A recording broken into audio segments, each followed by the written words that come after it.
أعوذ بالله من الشيطان الرجيم بسم الله الرحمن الرحيم الحمد لله رب العالمين والصلاة والسلام على أشرف الأنبياء والمرسلين وعلى آله وصحبه أجمعين سبحانك لا علم لنا إلا ما علمتنا إنك أنت العليم الحكيم ولا حول ولا قوة إلا بالله العلي العظيم قال مؤلف رحمه الله تعالى.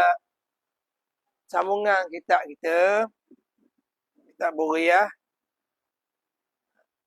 muka surat masih lagi muka surat 2. Dan Sayyidul Awwalin wal Akhirin bersabda. Siapa ni? Sayyidul Awwalin wal Akhirin. Dia dengan Musa Nabi kita Muhammad sallallahu alaihi wasallam. Apa yang Nabi bersabda? Man yuridillahu bihi khaira yufaqihu fid din. Barang siapa yang dikehendaki dengan dia kebajikan, difahamkan dia barang siapa oleh Allah Ta'ala pada agamanya. Riwayat Syaikhan. Syaikhan ni Bukhari dan Muslim. Kalau Imam Bukhari riwayat, Imam Muslim riwayat, disebut Syaikhan. Rawahu Syaikhan. Hadis ni muttafaqun alaih. Hadis ni hadis muttafaqun alaih yang diiktifak atasnya oleh dua syekh ni lah. Iaitu Bukhari dan Muslim. Kalau iktifak hadis orang lain riwayat, dia panggil muttafaqun alaih. Tapi kalau sebut muttafaqun alaih, hadis ni diriwayat oleh Bukhari dan Muslim.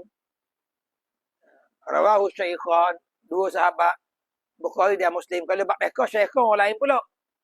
Kalau bab hadis Syaikhan, Bukhari dan Muslim. Qala, hadis ini dia ada sambungan dia. Dan sambungan ni ada beberapa riwayat. Setengahnya Rasulullah sallallahu alaihi wasallam bersabda, "Man yuridillahu bihi khaira yufaqihu fid din wa innamal ilmu bitta'allumi." Tambah yang tu. Hadis tu, "Wa innamal ilmu bittayammumi." Dan sesungguhnya ilmu itu dapat melalui belajar. Wa innamal ilmu bitta'allumi, belajar. Itu secara sunnahnya. Secara sunnatullahnya. Ilmu ni dapat dari belajar. Secara kasbi. Sebab Allah Subhanahu Wa Taala boleh menyampaikan wahyu direct kepada dunia usul Nabi kita Muhammad sallallahu alaihi wasallam tanpa wasitah Jibril. Boleh. Sebab itu berlakunya hadis kursi. Tapi ayat-ayat Al-Quran itu Nabi belajar melalui Jibril alaihi salam. So jadi apa? Sunnatullah. Nak dapat ilmu, kena belajar. Dan dalam hadis pun Nabi sebut, "Man yuridillahu bihi khaira." Sesiapa yang menghendaki dah dengan dia kebaikan, dia faqih fiddin, Allah Ta'ala beri faham dalam bidang agama. Dengan apa? Wa innamal ilmu bitta'allumi. Sesungguhnya ilmu tu mari dari belajar. Bab ilmu laduni ni kemudian. Ilmu laduni bukan ilmu kasbi. Ilmu laduni ni ilmu wahbi. Kita disuruh belajar secara kasbi.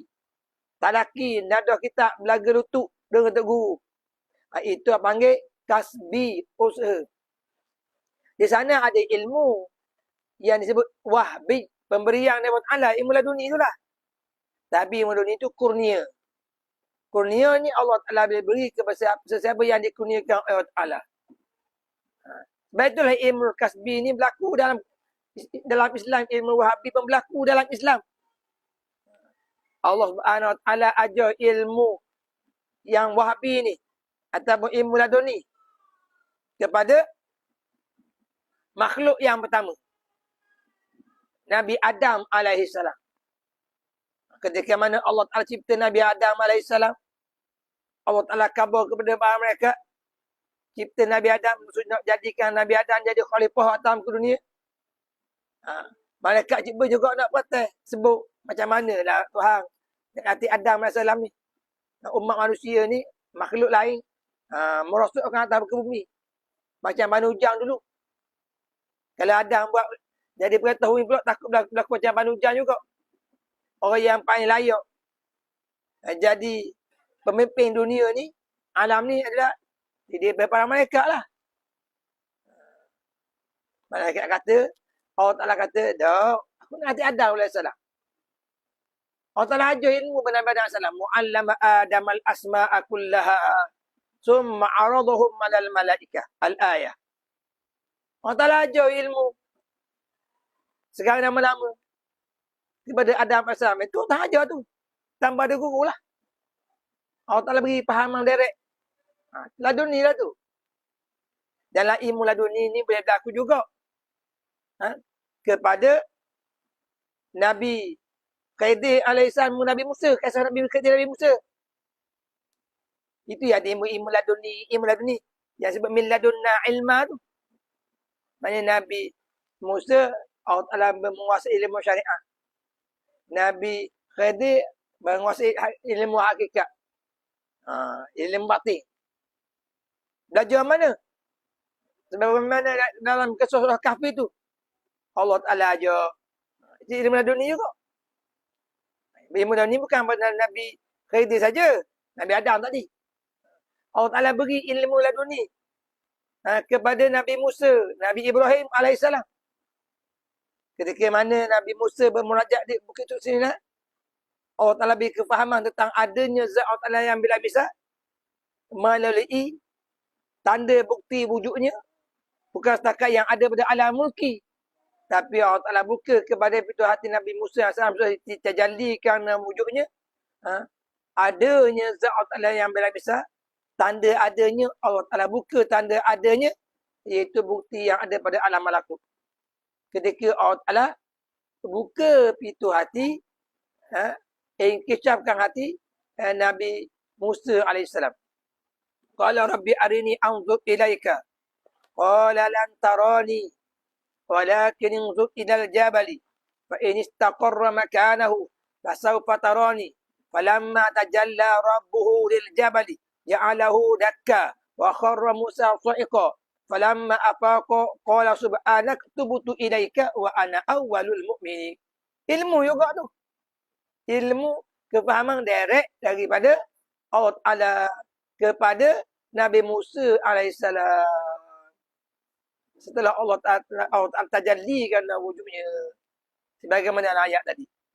Begitu Allah Ta'ala ajar ilmu kepada Nabi Ibrahim alaihissalam. Sehingga Nabi Ibrahim hatinya rasa mutmainnah. Dengan kekuasaan dan keagungan Allah Ta'ala menghidupkan orang mati. Rabbi arini. Qala Ibrahim, Rabbi arini kaifa tuhyil mauta. Qala awalam tu'min. Qala bala. Walakin liyatma'inna qalbi al-ayata. Ayat ni begitu juga. Allah Ta'ala ajar. Itu panggil ilmu laduni. Tapi ilmu laduni ni ilmu kurnia daripada Allah Ta'ala. Syariatnya, sebagaimana yang Nabi sebut dalam hadis tadi, man yuridillahu bihi khaira yufaqihu fid din wa innamal ilmu bitta'allumi. Sesiapa yang Allah Ta'ala nak jadikan dia jadi orang baik, Allah Ta'ala beri faham ilmu agama. Nabi kata apa? Innamal ilmu, sesungguhnya ilmu itu datang dapat dengan sebab belajar, berguru. Dalam hadis yang lain, matang awalnya sama, tapi akhirnya berbeza. Rasulullah SAW bersabda, "Man yuridillahu bihi khaira, yufaqihu fid din, wa innama ana qasim, wallahu yu'ti, wa fi riwayatin, wallahu mu'ti." Sesiapa yang Allah Ta'ala nak takdir dia jadi orang baik, jadi orang jujur, Allah Subhanahu Wa Ta'ala beri faham ilmu agama. Nabi kata, aku hanya dah membahagikan. Yang memberi Allah. Yang memberi Allah. Orang yang mengajar ni, tutup guru, ustaz ulama ni, dia membawa ni, pesaka daripada junjungan Nabi Muhammad SAW, hanyalah menyampaikan agama, memberi keterangan dan kepahaman agama. Ada pun yang memberi faham dalam hati daripada Allah Subhanahu Wa Taala sendiri. Ada orang yang dapat kepahaman banyak dan ada orang dapat kepahaman sikit. Sejauh mana kurnia Allah. Kepahaman Allah Taala campur dalam hati. Sebab tu lah Tok Guru kita kata, duduk dalam majlis ilmu ni, duduk julusan jismaniyat dan julusan ruhaniyat. Duduk dalam majlis ilmu ni.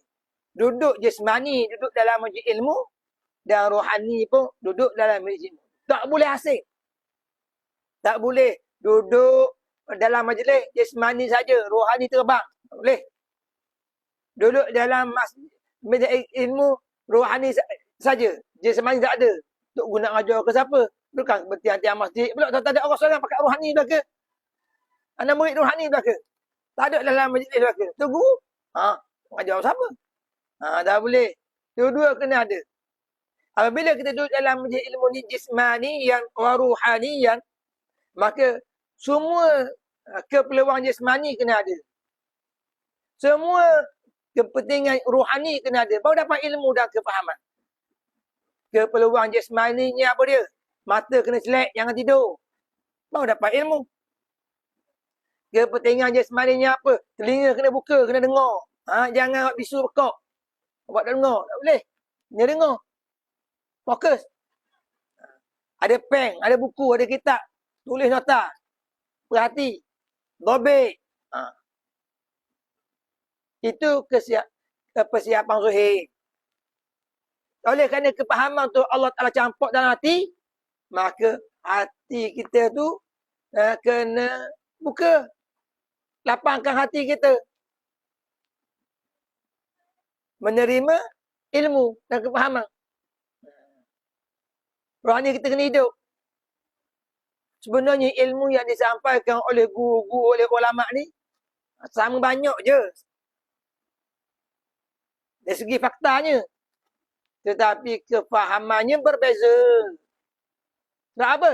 Sekadar kurnia daripada Allah.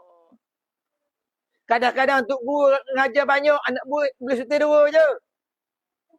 Ada kali Tok Guru ngajar setir dua je, anak murid boleh banyak. Allah Ta'ala kurnia. Dan ada kalanya Tok Guru beri sikit, anak murid dapat sikit. Tok Guru banyak, anak murid dapat banyak. Dan yang malangnya, Tok Guru beri banyak, anak murid tak dapat apa-apa. Tak lekat dalam hati, ni dia takut.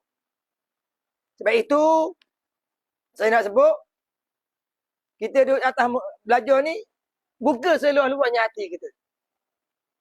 Kosongkan hati kita daripada ingat lain selain daripada Allah. Supaya ilmu, hidayah, petunjuk daripada Allah dapat masuk ke dalam hati kita. Dapat lekat ke dalam hati kita. Sehingga membuahkan hasil kita dapat beramal dengan ilmu yang kita belajar, yang kita tahu. Asal usul ilmu ni turun sama banyak je. Tak ada untuk guru ngajar separuh-separuh. Tapi dalam kelas tu ada cerdik, ada bodoh. Ada orang ingat, ada orang ingat. Ada orang ingat banyak, ada orang ingat sikit. Kefahaman berbeza. Sebab apa berbeza? Sebab kefahaman dari Allah. Orang yang menyampaikan sama dari guru. Guru cakap pun sama je. Asal usul ilmu ni bersih. Sebagaimana asal usul air hujan yang turun daripada langit pun bersih. Wa anzalna minas sama'i ma'an tahura. Kami turunkan hujan daripada langit. Bersih. Tapi apabila duduk atas muka dunia ni, turun atas muka bumi, maka berubah sifat air dengan sebab berubah sifat muka bumi. Kalau jatuh dalam laut, air jadi banyak. Bersih. Kalau jatuh dalam sungai, air sekodarnya. Bersih. Kalau jatuh tempat bersih yang kecil, sikitlah air dan tempurung. Sikitlah. Tapi kalau duduk pada lereng bukit, atas daun keladi, tak lekat air. Kalau jatuh air tadi dalam tempat yang mutatahhir, yang suci, kekallah tuhuriyahnya. Kalau air hujan tadi jatuh tempat yang berubah, maka berubahlah sifat airnya. Kalau jatuh air tadi ke dalam tempat yang najis, maka air itu mutanajis. Sebab itulah orang yang belajar ilmu, walaupun asal usul ilmu agama itu bersih, kalau hati kita bersih, insya-Allah kekal tuhuriyah ilmu tadi. Memberi kesan kepada kita buat amal. Tapi kalau hati kita kotor, hati kita penuh dosa dan maksiat, dan kita tidak bertaubat kepada Allah, maka berlakulah mutanajis ilmu yang bersih itu. Dan itulah timbul ulama-ulama usul. Timbul ulama-ulama jahat. Bukan dia tak ada ilmu. Dia tak ada kepahaman. Bukan dia tidak berguru. Bukan dia tidak mengaji. Ada ilmu, ada kepahaman. Berguru dan mengaji.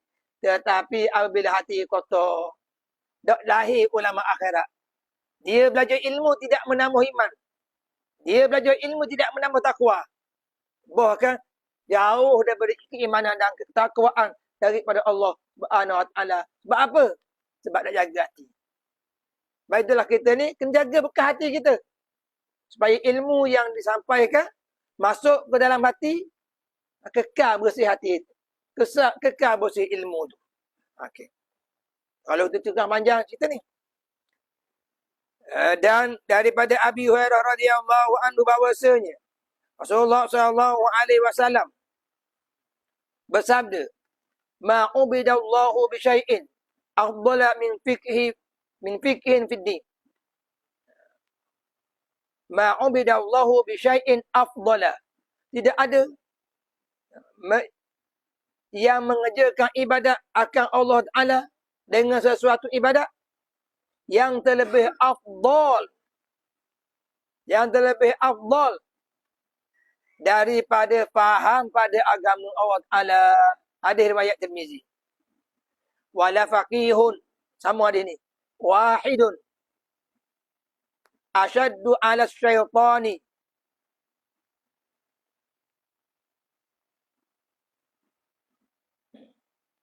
min faqihin min alfi abidin. Wala faqihun wahidun asyaddu 'ala syaitani min alfi abidin. Wa likulli syai'in amudun wa amudu dini al-fiqhu. Dan sesungguhnya seorang orang faqih dalam bidang agama lebih bersangatan atas syaitan, takut nak banding dengan 10 orang abid yang beramal tanpa ilmu. Buat ibadat banyak, buat amal-amal, ilmu kurang. Syaitan tak takut. Bagi tiap-tiap sesuatu ada tulang belakang dia. Ada tiang dia. Tulang belakang agama itu adalah ad-din. Adalah fiqh. Tulang belakang agama itu adalah al-fiqhu. Fiqh. Faham dalam ilmu agama. Itu tulang belakang dia. Setengah-setengah baca imadun. Wala faqihun wahidun asyaddu 'ala syaitani min alfi 'abidin. Wa likulli syai'in imadun. Wa imadud din al-fiqhu. Qala, dan daripada Ibnu Mas'ud, Abdullah bin Mas'ud radhiyallahu anhuma, katanya, sabda Rasulullah sallallahu alaihi wasallam, la hasada fi illa bisnataini. Rajulin atahu Allahu mala fasallatahu ala alakatihi fil haqqi, wa rajulun atahu Allahu al-hikmata fahuwa yaqdi biha wa yu'allimuha an-nasa. Artinya, tiada asal yang dilaburkan melainkan dua perkara. Sekarang ni hasad. Hasad. Kenapa? Sedangkan hasad tu satu larangan. Tetapi kenapa digunakan larangan tu dalam nikmat yang ditutup? Asal usul mana asal tu satu larangan. Nah, innal hasada ya'kulul hasanati kama ya'kulun nar al-hataba. Sesungguhnya asal deki itu makan asal deki innal hasada ya'kulul hasanat. Sesungguhnya asal deki itu makan segala kebaikan. Kama ta'kulun naru al-hataba. Sebagaimana api memakan kayu api yang kering. Itu hasad. Tapi sini kenapa seolah-olahnya lapak asad tu dengan makna baik digunakan? Mana? La hasada. Tidak ada jenis hasad.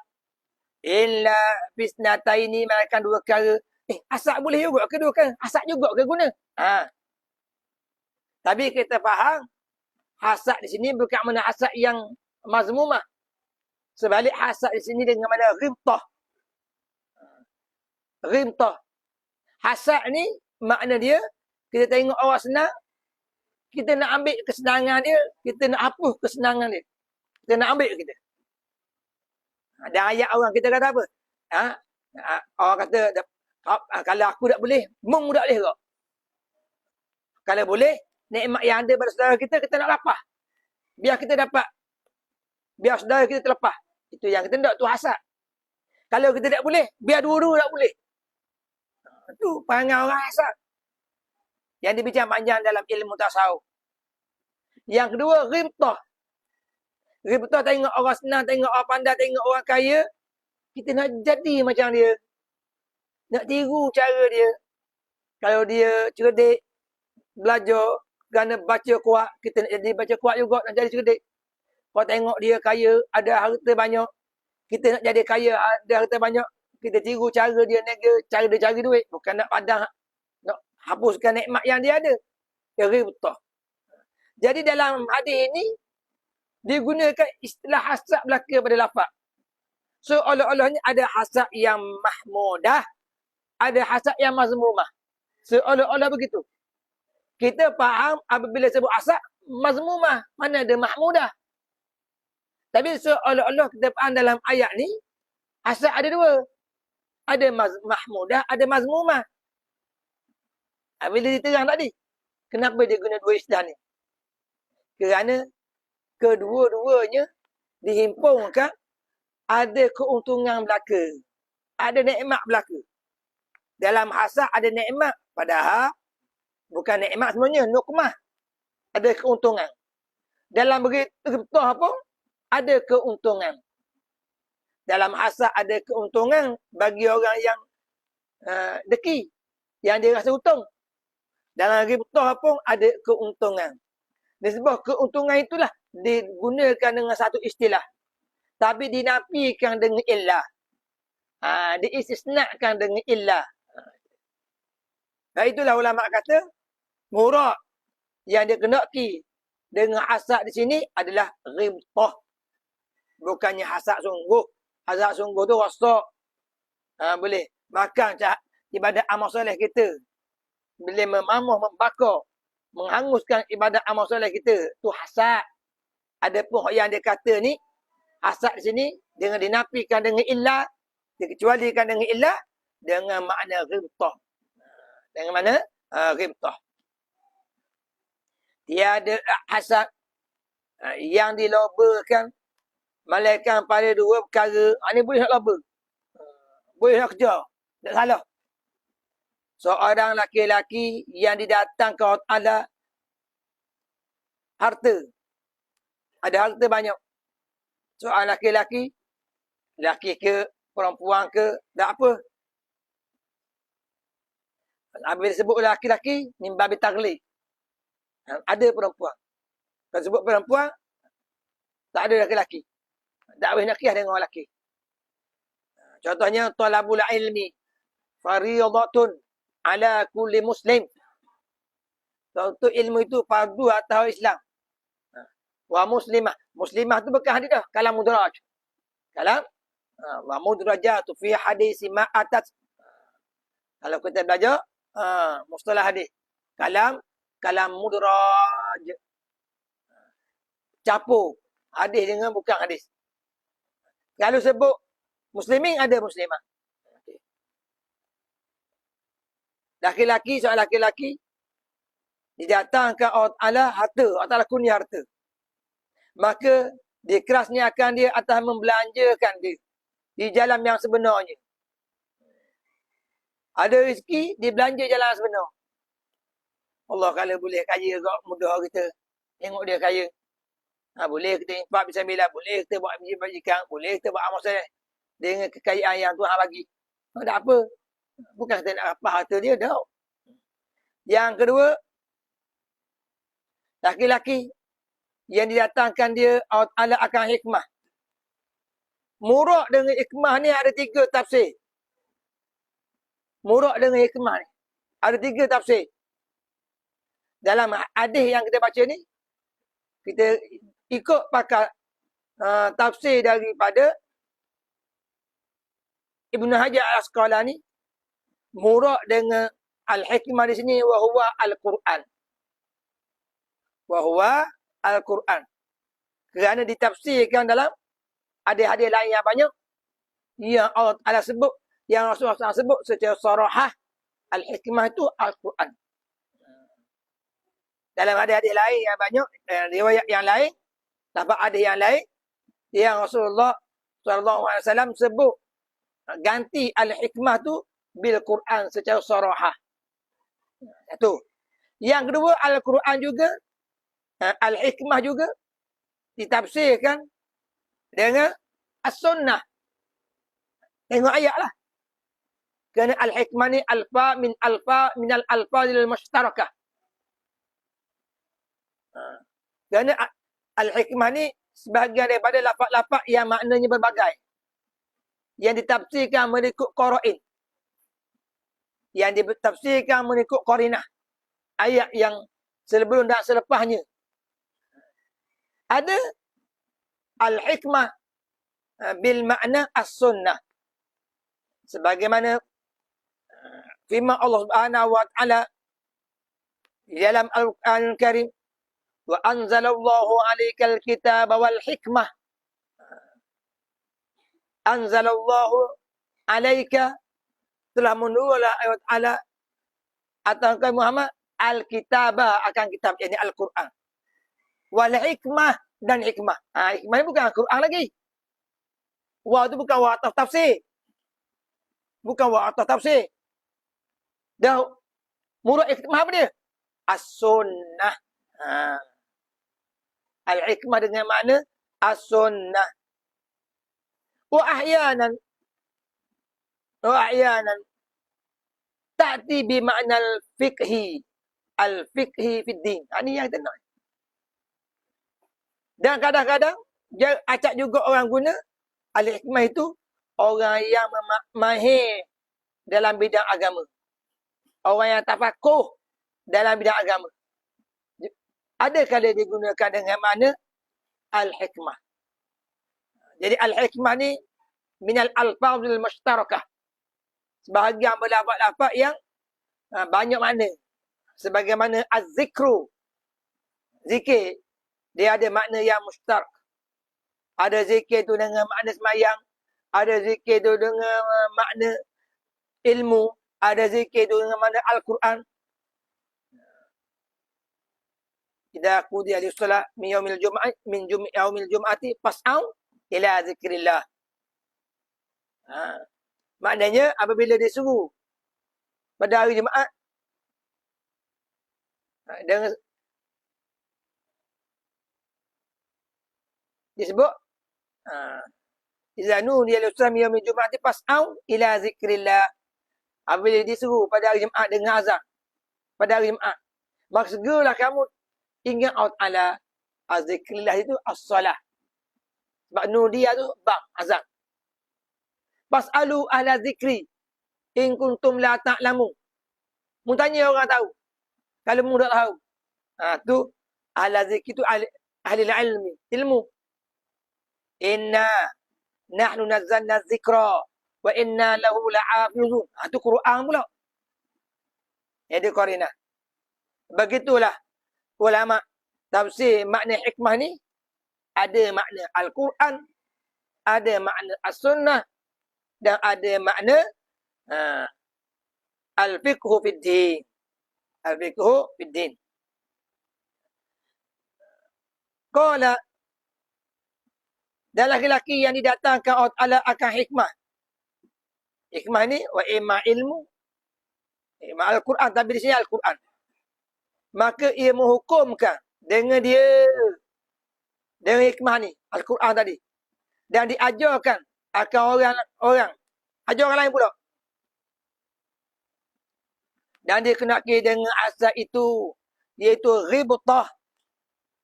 Iaitu mencita-cita ia, seumpamanya, tanpa menghilangkan kesenangan orang lain. Tanpa menghilangkan kesenangan nikmat orang lain. Wa man yu'tal hikmata faqad utiya khairan katsira wa ma yadhakkaru illa ulul albab. Kan? Wa man yu'tal hikmata, sesiapa yang Allah Taala beri hikmat kepadanya, faqad utiya khairan katsira, orang yang dapat kebaikan yang banyak. Wa ma yadhakkaru illa ulul albab. Tidak ada orang yang dapat tazakkur melainkan orang-orang yang dia kata ulul albab, yang sentiasa zikir dan tafakur. Inna fi khalqis samawati wal ard wa ikhtilafil laili wan nahar la ayatin ulil albab alladzina yadhkuruna Allaha qiyaman wa qu'udan wa 'ala junubihim wa yatafakkaruna fi khalqis samawati wal ard rabbana ma khalaqta hadza batila subhanaka faqina adzaban nar. Qala mu'allif rahimahullah ta'ala, dan bersah Ibnu Sa'din radhiyallahu anhu, bahawasanya Rasulullah sallallahu alaihi wasallam bersabda bagi Sayyidina Ali radhiyallahu anhu pada ketika persiapan peperangan Khaybar, yang Rasulullah sallallahu taala kata, Rasulullah SAW sebut, wadan sa'uti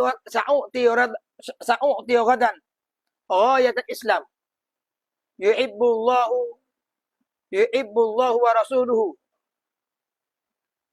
yuhibbullaha wa rasulahu wa yuhibbuhullahu wa rasuluhu. Esok aku nak beri satu panji Islam yang dia kasih akan Allah dan Rasul, dan Allah kasih akan dia, Rasul kasih akan dia. Nabi sabda malam, esok nak bagi. Subuh esok semua sahabat ada dalam sedikit neraka. Hak besar ada, hak kecil ada, hak baru, hak lama ada. Sahabat yang akrab ada, hak jauh dekat ada belaka. Nak pegang panji Islam ni. Nak terima amanah. Daripada Rasulullah SAW ni. Sebab apa?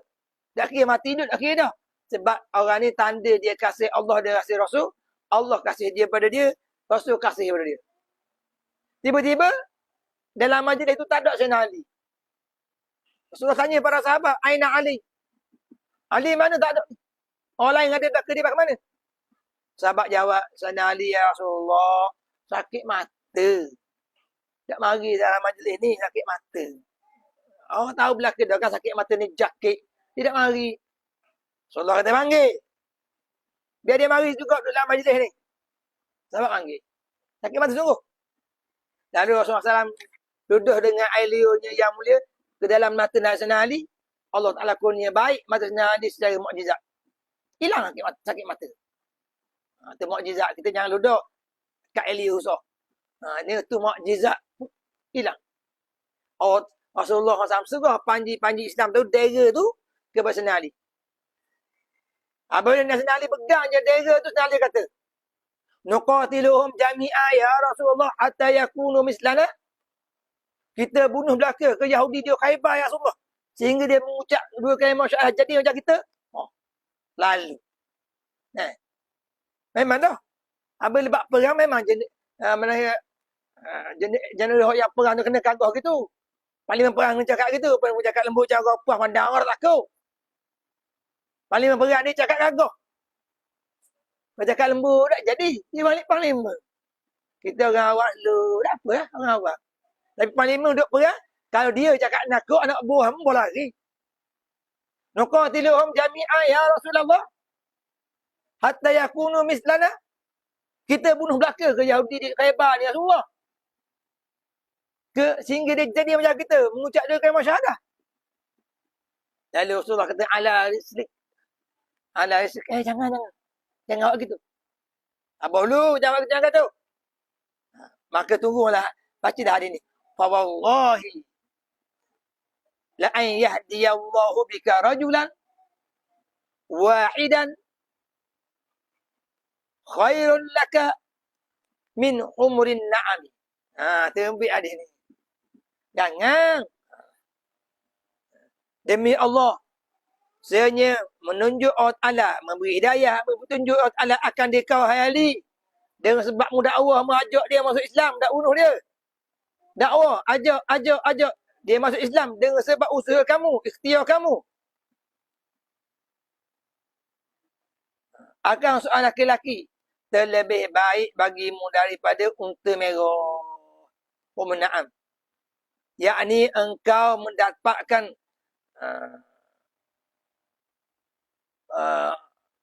musadaqah unta merah. Yang tak terlebih suka harta ia kepada Arab. Boleh hadiah unta merah. Maknanya kita dakwah orang tu tiba-tiba dengan sebab kita dakwah dia masuk Islam. Dengan sebab kita dakwah dia jahil, dia jadi orang nak belajar, dia bertabat dan beristighfar buat Allah. Dosa dan maksiat dia buat. Macam dapat pahala orang sedekah kita unta merah. Orang bui kata masjid kita sebuah. Gitu. Bosir ke sebuah. Orang bui kata gitu. Pahala besar.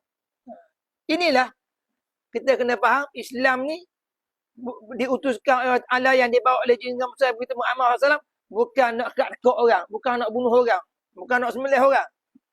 Tetapi nak menyelamatkan manusia daripada mengabdikan sesama manusia kepada mengabdikan diri hanya kepada Allah.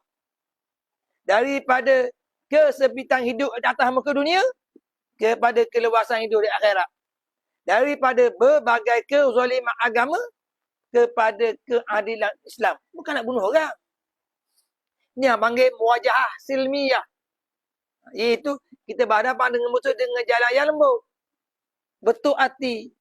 Siapa Nur Hidayah. Mudah-mudahan dia berubah. Kita ni diutus Nabi SAW diutuskan Allah kepada umat manusia ni nak bawa seramai-ramai manusia masuk syurga. Bukan nak menyedikitkan orang masuk syurga tau. Bukan nak lock orang masuk neraka. Nabi diutuskan Allah ni nak bawa semua jenis lapisan masyarakat. Sama ada hak baik dah ke, hak tak baik lagi ke, hak jahat hak mana ke, laki puan ke, nak semua jadi ahli jannah belaka. Tetapi sunnatullah Allah Ta'ala susun begitu. Ada umat Nabi, ummatul ittiba'. Umat Nabi yang ikut sunnah Nabi. Ada umat Nabi, ummatul ijabah. Yang menerima seruan dakwah Islam yang dibawa oleh Nabi. Ada umat Nabi, ummatul da'wah. Umat yang kena seru, kena dakwah, kena ajak dia, orang kafir. Supaya apa? Supaya semuanya kalau boleh menjadi umat Nabi Muhammad SAW yang diridai oleh Allah. Yang semuanya dapat masuk syurga Allah. Semuanya betul tauhid dia. Semuanya betul iman dia. Semuanya mati dalam Islam. Situ yang Nabi bawa. Bukan Nabi diutuskan Allah tu nak ke orang, nak bunuh orang. Tak. Sebab tu kalau orang kata Islam ekstrim. Islam yang pengganah. Salah. Yang ekstrim pengganah. Orang kafir. Musuh Islam. Sebab bagi dia tak ada dosa pahala. Bagi dia tak ada hisab di akhirat kelak. Tapi orang Islam, dia ada dosa pahala. Ada kira bercara. Semasa datang ke dunia. Dan apabila dia kembali kepada Allah Ta'ala, masih lagi dikira bercara di hadapan Allah Subhanahu Wa Taala. Semua amalan yang dia buat baik dan buruk semasa datang ke dunia dihisab, dihitung di hadapan Allah Subhanahu Wa Taala. Allahumma hasibna hisaban yasira wa yanqibu ila ahlihi masura Allahumma adkhilnal jannata bighairi hisab. Allahumma adkhilnal jannata bighairi hisab. Allahumma adkhilnal jannata bighairi hisab. Ma'an nabiyyin was-siddiqin was-salihin was-salihin wa hasuna ilaika rafiqa ya arhamar rahimin. Kita berhenti sini dulu. Terjemah lagi. Dan daripada Abi Hurairah radhiyallahu anhu katanya, sabda Nabi sallallahu alaihi wasallam, man da'a ila hudan kana lahu min al-ajri mislu ujuri man tabi'ahu wa la yanqutu zalika min ujurihim syai'a wa man da'a ila dhalalatin kana alaihi min al-ismi mislu asami man tabi'ahu wa la yanqutu zalika min asamihim syai'a wallahu subhanahu wa ta'ala a'la. A'udzubillahi minasyaitonir rajim. Bismillahirrahmanirrahim. Alhamdulillahi alamin wassalatu wassalamu ala asyrafil anbiya'i wal mursalin wa ala alihi wa sahbihi ajma'in. Allahumma ighfir lana warhamna warḍa 'anna wa taqabbal minna wa adkhilna al-jannata wa najina minan nar wa aslih lana sha'nana kullah. Rabbana atina fid dunya hasanah wa fil akhirati hasanah wa qina adzaban nar. Wa sallallahu ala alihi wa sahbihi wa sallam. Walhamdulillahi alamin bisirri asraril Fatihah.